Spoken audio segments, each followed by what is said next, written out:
On September 25th, the same day the White House released the summary of the July 25th Trump-Zelensky phone call, where President Trump pressured the new Ukrainian president, Volodymyr Zelensky, that he needed to investigate Joe Biden.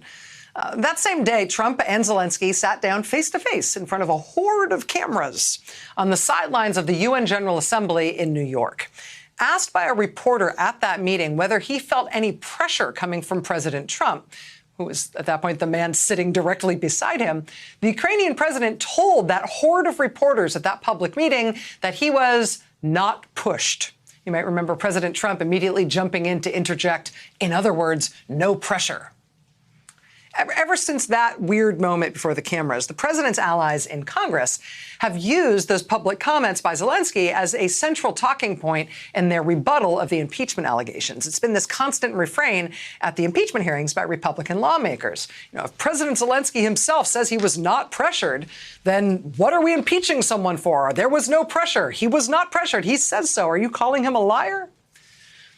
There's a couple of problems with that defense from the Republicans in Congress.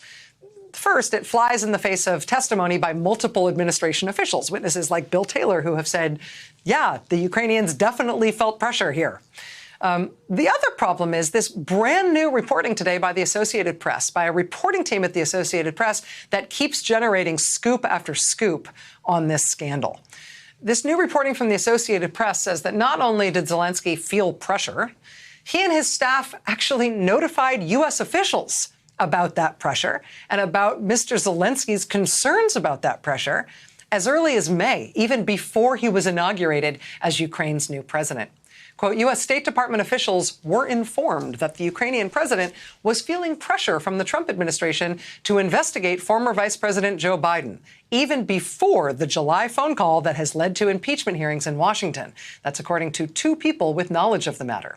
In early May, the AP reports, officials at the U.S. Embassy in Kiev, including then Ambassador Marie Yovanovitch, were told that Zelensky was seeking advice on how to navigate the difficult position he was in.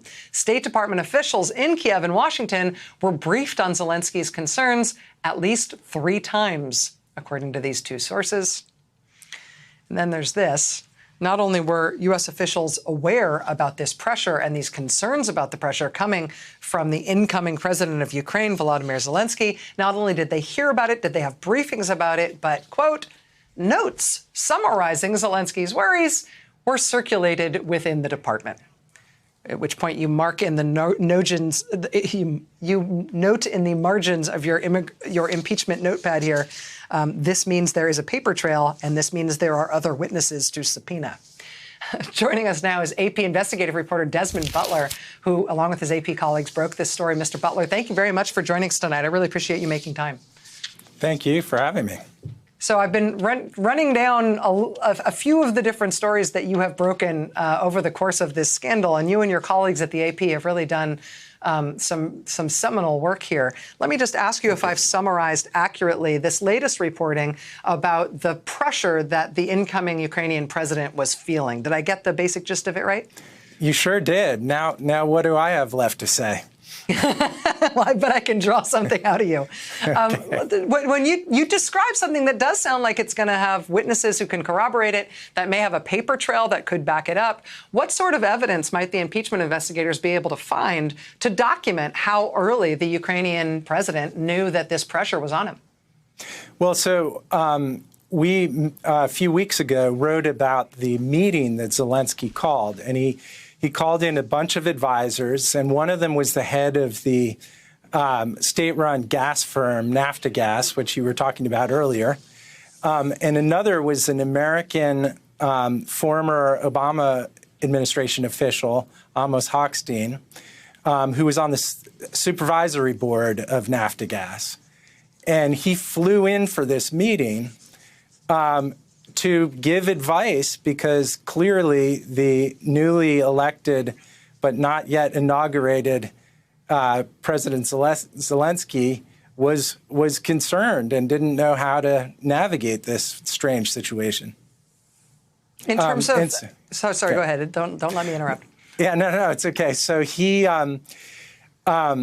Hochstein then briefed at least 3 officials in the embassy, and some of them took notes. And in the notes, apparently, which were circulated in email, they said that the meeting had been called to discuss energy matters as a sort of cover story so that Zelensky could actually ask about these political issues. Do we know whether these notes remain in the possession of the individuals who took them? Do we know if they're being held by the State Department? Obviously, that's important since the State Department isn't responding to subpoenas, and it seems like everything that any of their employees handed over to them, they're just keeping and locking down. Yeah, so far, I don't know what the status of those emails are. In terms of Mr. Hochstein, he's not a State Department employee, as far as I know. Do we know whether the impeachment investigators have pursued him as a potential witness here? I'm not aware that they have. Let me ask you also about a thread that you and your colleagues reported that I think is a really big deal, and I'm very interested to see how it's all going to flesh out. And it's the question of the behavior of Energy Secretary Rick Perry when he was over in Ukraine for the Zelensky inauguration. We got corroboration of your reporting when we got the testimony of David Holmes, Foreign Service officer who was working in the U.S. Embassy in Kiev, who says, indeed, as you reported, while Perry was there for the inauguration, he handed a piece of paper to the incoming Ukrainian president, telling him, here's my guys, here's my campaign donors from Texas. You might want to talk to them about energy issues. Holmes didn't further address the issues that you reported about how at least one of those donors went on very shortly thereafter to receive a rich contract from the Ukrainian government and an oil and gas drilling lease. Is there any concern inside Ukraine, or do you know of any concern among people involved in that process as to whether or not that process might have been corrupted by Rick Perry's influence? I haven't heard that concern, but I do plan to go back and do more reporting on that issue. Desmond Butler, AP investigative reporter, I want to let you go just so that you can keep churning out more scoops so that I can keep talking about them. Thank you for taking the time to be here tonight. Thanks. All right, more to come tonight. Stay with us.